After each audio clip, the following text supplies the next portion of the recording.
I'm a law student at American University. I am here to ask you a simple question. I know that we portray Islam and all Muslims as bad, but there's 1.8 billion Muslim followers of Islam.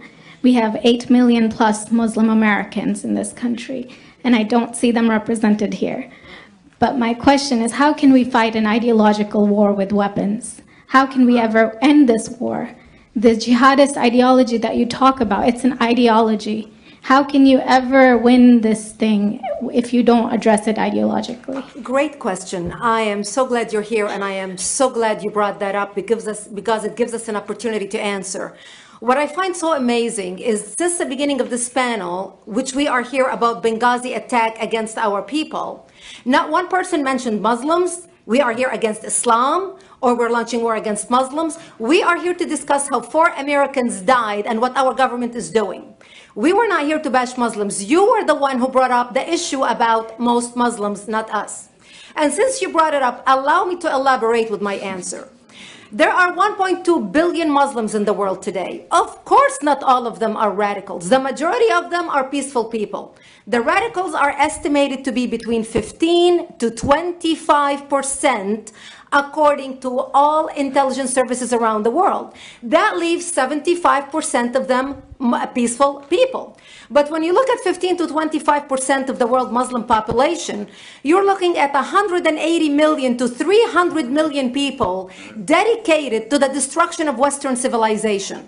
That is as big of the United States. So why should we worry about the radicals, 15 to 25%? Because it is the radicals that kill. Because it is the radicals that behead and massacre. When you look throughout history, when you look at all the lessons of history, most Germans were peaceful. Yet the Nazis drove the agenda. And as a result, 60 million people died. Almost 14 million in concentration camps. 6 million were Jews. The peaceful majority were irrelevant. When you look at Russia, most Russians were peaceful as well. Yet the Russians were able to kill 20 million people. The peaceful majority were irrelevant. When you look at China, for example, most Chinese were peaceful as well. Yet the Chinese were able to kill 70 million people. The peaceful majority were irrelevant. When you look at Japan prior to World War II, most Japanese were peaceful as well. Yet Japan was able to butcher its way across Southeast Asia, killing 12 million people, mostly killed with bayonets and shovels. The peaceful majority were irrelevant. On September 11th in the United States, we had 2.3 million Arab Muslims living in the United States.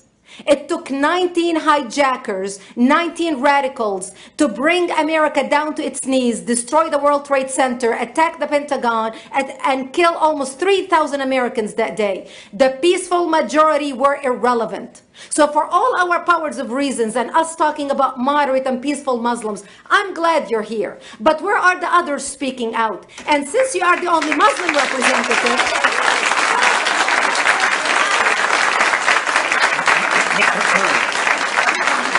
save the applause till the end.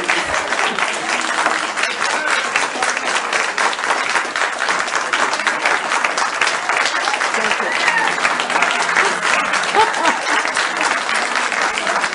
Thank you.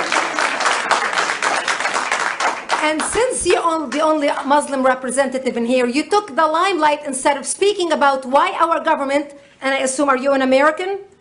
You're an American citizen. So as an American citizen, you sat in this room, and instead of standing up and saying a question or asking something about our 4 Americans that died and what our government is doing to correct the problem, you stood there to make a point about peaceful, moderate Muslims. I wish you brought 10 with you to question about how we can hold our government responsible.